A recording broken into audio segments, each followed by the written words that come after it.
Atiku denies congratulating Tinubu, says he won't validate mandate banditry. After upholding Tinubu's victory, Presidential Election Petition Commission, or rather tribunal, finds PDP, Labour Party and the Allied People's Movement.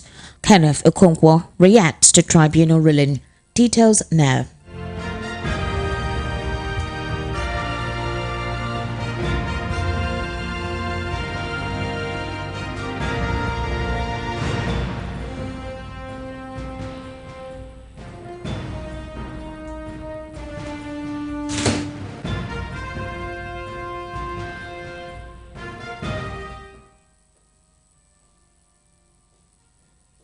The World News at 6 begins with the People's Democratic Party presidential candidate Atiku Abubakar rejected the ruling of the Presidential Election Petition Tribunal upholding the victory of President Bola Ahmed Tinubu.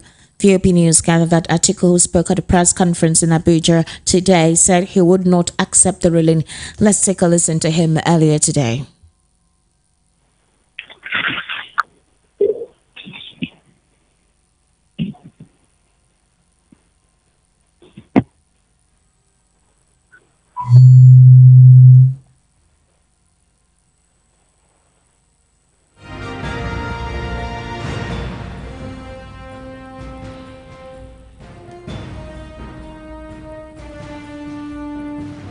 I'm here today to give my official reaction to the judgment delivered yesterday by the Presidential Election Petition Court on the 2023 presidential elections.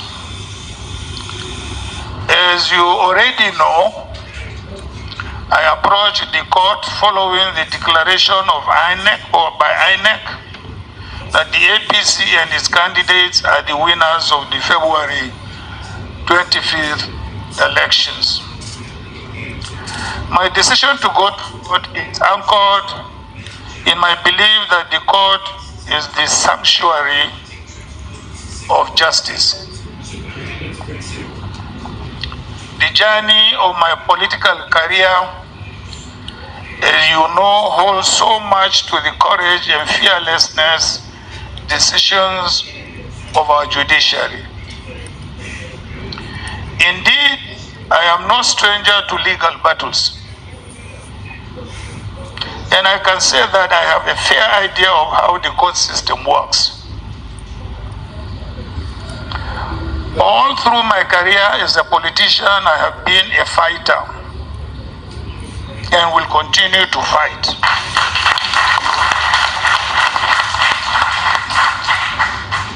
And I must say that I have found the judiciary as a worthy pillar to rest on the pursuit of justice. The last presidential election in our country and the way it was managed by the electoral umpire, the Independent National Electoral Commission, leaves behind an enviable precedent, which I believe the courts have a duty to redress. Our gains in ensuring transparent elections through the deployment of technology was heavily compromised by INEC in the way it managed the last presidential elections.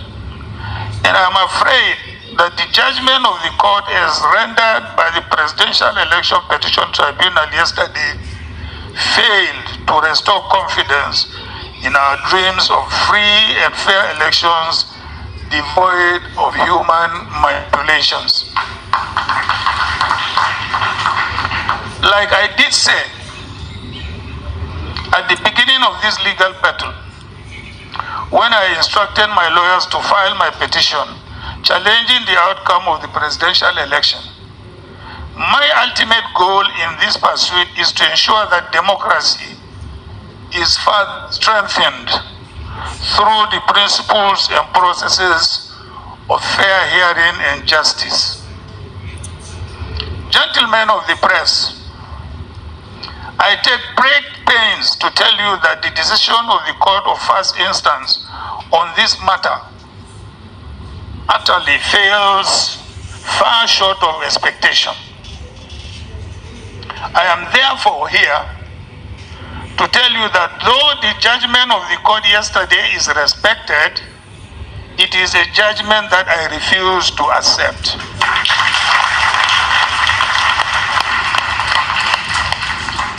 I refuse to accept the judgment because I believe that it is bereft of substantial justice. However, the disappointment in the verdict of the court can never destroy my confidence in the judiciary. Consequently, I have asked my lawyers to activate my constitutionally guaranteed rights of appeal to the higher court, which in the instance is the Supreme Court of Nigeria. It is my conviction that the electoral process in Nigeria should be devoid of untidy manipulations, and that the outcome of every election should be a perfect reflection of the wishes of the electorate.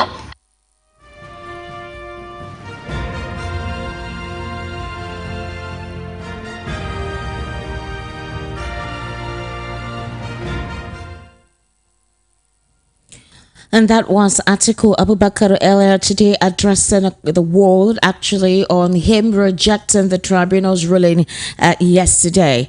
Meanwhile, the candidate of the Labour Party in the 2023 presidential election, Peter Obi, has also rejected the judgment of the Presidential Election Petition Court, which affirmed the electoral victory of President Bola Tinubu of the All Progressives Congress in the February 25 general elections. Obi disclosed this at a press briefing this evening in Onitsha, Anambra State, about a couple of hours after his counterpart in the People's Democratic Party, Atiku Abubakar, had announced same position. Obi, who addressed a special and brief press conference in Abuja this evening, said he had instructed his lawyers to do the needful and appeal the judgment of the Presidential Election Petition Council at the Supreme Court of Nigeria, according to the provisions of the 1999 Constitution as amended. Let's take a listen to Peter Obi earlier on today in Onitsha addressing the press. Republic of Nigeria. The PEPC has rendered its judgment, but that esteemed body is not the final arbiter. The responsibility now falls on the Supreme Court. I do know that the judgment is not conterminous with justice. I implore Nigerians to remain focused, steadfast, and peaceful, and to abide by the rule of law and understand this matter has not reached its logical conclusion. Our legal team has already received our firm instruction to file an appeal against the decision. I shall not relent in quest for justice, not necessarily for myself, but for indeed for our teeming supporters all over Nigeria, whose mandate to us at the post was regrettably truncated by INEC. The strength and value of our democracy reside on solid national institutions and our confidence in them. Electoral litigations will almost be unnecessary and non-existent if the Independent National Electoral Commission discharges its statutory functions creditably, transparently, and with tenable fairness. When that body fails, as it did recently, thus subverting the will of Nigerian voters, the recourse to judiciary becomes imperative, as is now the case. I thank every Nigerian who has supported our cause and campaign for a new Nigeria, characterized by fairness, equity, justice, rule of law, peace, prosperity, inclusiveness, sustainable growth, and development. A new Nigeria is possible and achievable. I especially thank our legal team the Labour Party and the Obedient family, and all those who showed up daily during our court trials. God bless you all, and God bless Federal Republic of Nigeria. Thank you.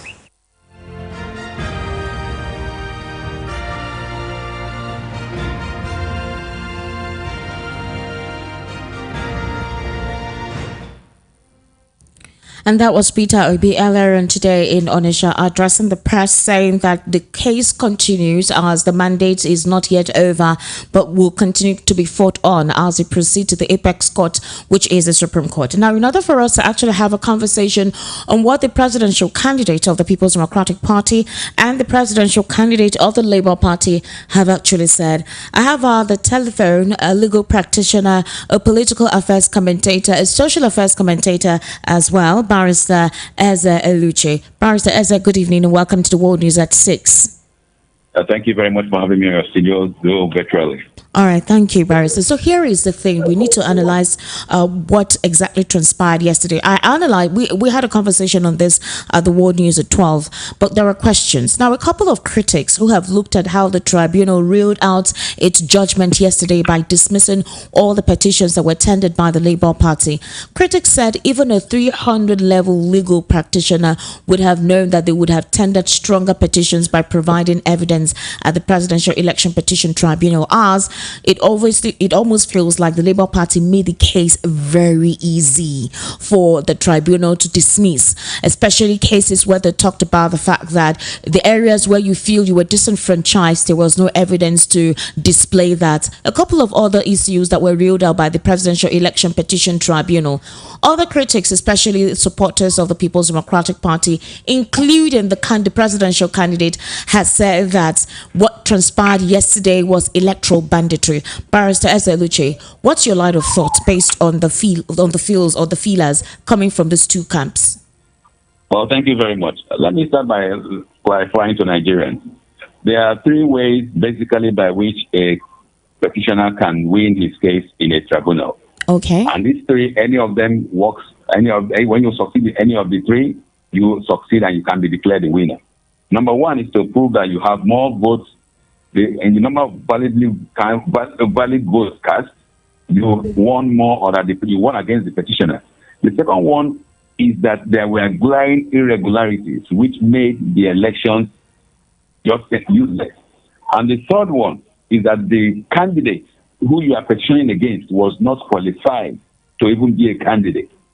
Now, those three are three distinct paths to establishing your mandate or winning a petition. So once but Nigerians think that you have to first of all establish that you have more votes. That's why some are castigating both the PDP and the Labour that they did not bring sufficient proof of vote cast.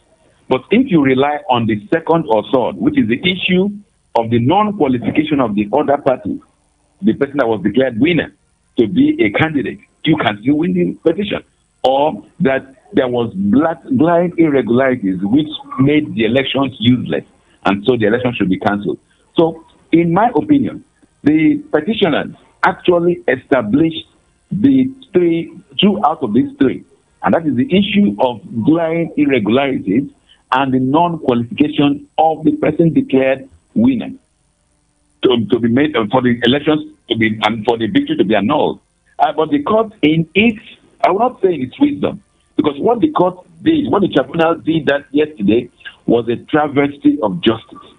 What they did was not even a third-year law student, a first-year law student looking at what transpired will wonder what was wrong.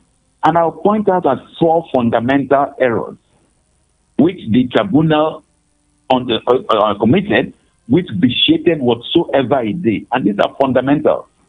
Number one, when the court ruled that the witnesses brought in by the Labour Party should not be allowed, they will discountenance all the statements of the witnesses on subpoena because their witness statements were not filed alongside when the petition was being filed. Okay. The tribunal committed a grievous error. The reason is this. These witnesses were subpoenaed. That means they were called in as witnesses by the court itself. They were not existing at the time the petitions were filed. So there could have been no witness petitions filed in advance. They could only have been filed after the matter had started. So on that ground, by disqualifying those candidates, the tribunal grievously erred. The second error the tribunal made was when the tribunal directly opposed the Supreme Court's judgment in a case which was declared about 2 months ago. Yes. The case of PDP against APC. What the Supreme Court held in that matter was that the issue of nomination at primary levels was an internal party affair, and only parties to that primaries could challenge the issue of nomination of candidates. That is why the Supreme Court held that the PDP lacked locus to inquire into the nomination process of the APC. Now, the meaning of that Supreme Court judgment was that it is only after the nominations has ended, when the candidate being complained against actually contests an election, that the other parties can now challenge it or challenge the validity of that nomination. But yesterday at the tribunal held that challenging nominations of candidates was a pre-election matter, that Labour Party and PDP should have challenged the nomination during the pre-election case times, which is a direct affront of the Supreme Court. You do not immediately just challenge the Supreme Court decision, because the highest court in our land is the Supreme Court. And that pronouncement by the tribunal was a direct affront on the Supreme Court.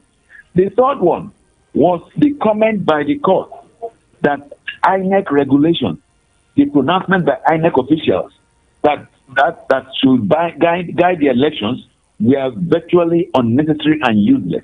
That all they would look at was the Electoral Act. The error, what the tribunal failed to realize, is that in Nigeria today, more than 90% of the rules that guide us is regulations by parastatals and agencies of government.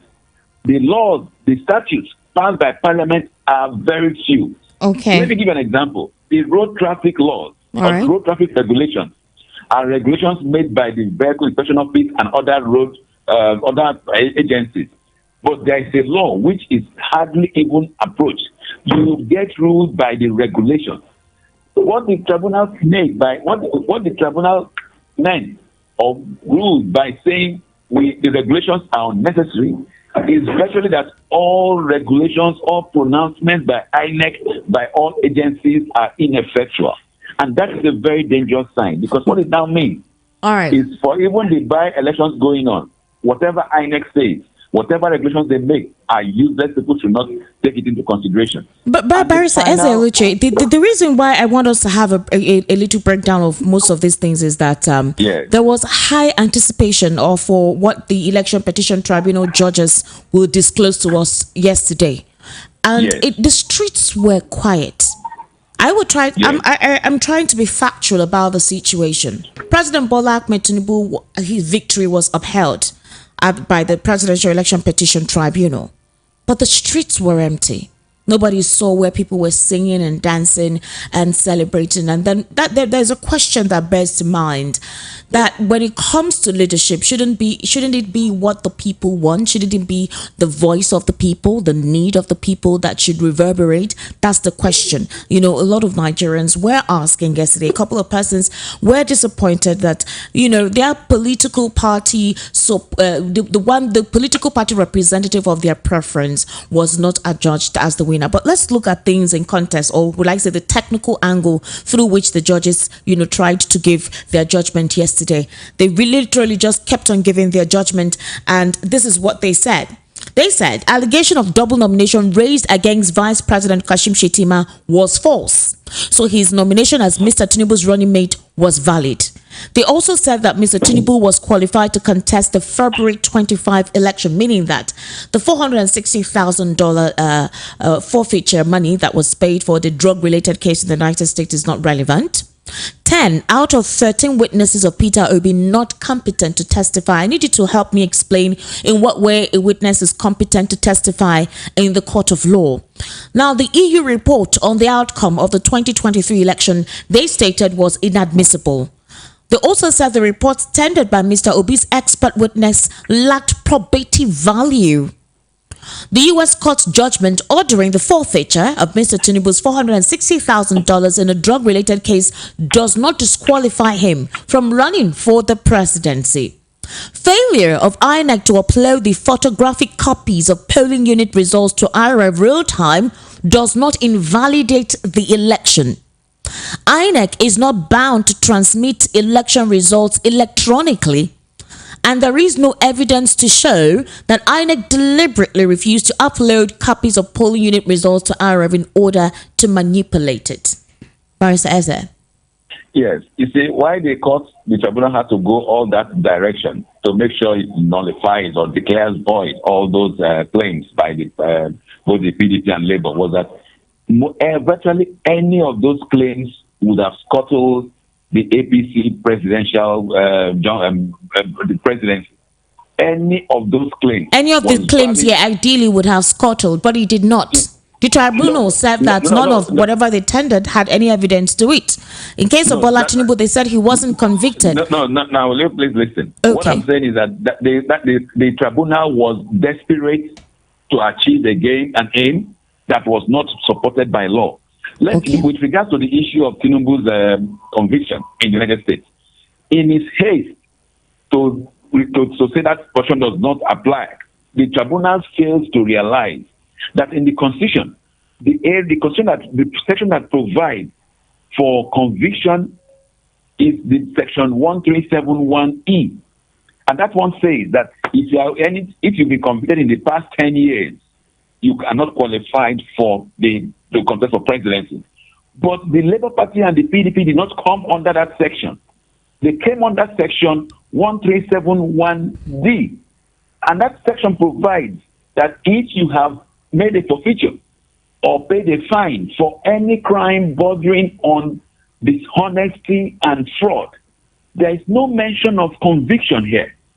So the court just misapplied the law, brought what was not required, and tried to impute it. The provision that the parties applied under does not require a conviction. All it requires is that forfeiture or fine was paid for a crime bordering on fraud and dishonesty. Barrister Eze, does it mean the highly regarded justices at the Election Petition Tribunal misapplied the law to suit what? They might have been highly regarded before they went on that petition under the tribunal. But based on the outcome of their judgment, their pronouncement, they have exposed themselves as people who should be interrogated. Because, and I believe that is what the Supreme Court will do in its final judgment on this matter. These issues will have to be interrogated because they didn't even not only misapply the law, they brought in laws that were irrelevant. Like I said, Section 1371E is the one that relates and insists that you must prove conviction. Now, if one portion of the Constitution says you must prove conviction, the other one that mentions dishonesty and fraud, it means that they are not supposed to prove conviction. It only says the critical issues are this: where the offenses for which this sum was forfeited, does it border on fraud and dishonesty? Yes. And the offenses for which these fines were paid is the offense of money laundering and drug trafficking. The court admitted this fact that yes, Mr. Tinubu did forfeit funds for money laundering and drug trafficking. Now, are these two crimes, are they crimes bordering on dishonesty and fraud? The obvious answer is yes. Yes. So if they are, then that means Mr. Tinubu is not qualified to be a presidential candidate. Now, I keep on repeating, the reason why the court went all that far was because it realized that each of those claims by the parties, anyone that scales through will truncate the entirety of the entire judgment. Not the judgment. Will truncate the presidency. Will make it mandatory that it should disqualify the APC candidate. That is why, even against all known norms of laws, against all jurisprudence, the court went on a wild goose chase and opted to disregard and discountenance all the claims of the Labour Party and the PDP, which is quite unfortunate. Barrister Esa, let me ask you a question. With what you have just said, is it possible that the judges were induced? Is it possible that the judges were terrorized by possibly the ruling party? Is it possible that they said what they said based on some, I don't know precisely, underhand measures here? Because you literally made a statement here concerning how the pronouncements were made, meaning that the constitution was misapplied by these judges to suit a particular narrative. Which brings me to the next question. With what has been announced at the Presidential Election Petition Tribunal, both parties have said they're proceeding to the apex court. Do you think that they'll give something different in terms of judgment? Will the apex court not resound what has been stated by the Presidential Election Petition Tribunal judges? Do you think they would do something or say something different from what the Presidential Election Petition judges said yesterday? Well, I will not be in a position to state whether or not the judges were induced or whatsoever. I can only comment on their pronouncements, which I have done effectively, that those pronouncements did not factor in the laws, the extant laws, did not take in the issue of precedents, did not take in the issue of respecting Supreme Court, existing Supreme Court judgments. So those are what I can account as. So what induced or what factored or what led the judges of the tribunal to arrive at their decision, I cannot understand. No, but if based on what you've reeled out, based on what is exactly in the Constitution, which provides, where a particular individual vying for the presidential position is meant to be disqualified on fraud-related charges, which of course is $460,000, that means there was a misapplication. Does that not say something? And I'm asking, do you think the Supreme Court will do a dispassionate review of what the Presidential Election Petition Tribunal judges did yesterday? I certainly hope, because that will be the last hope of our judiciary, of the legal practice, legal profession. Because what is at stake now is not just this issue of this petition.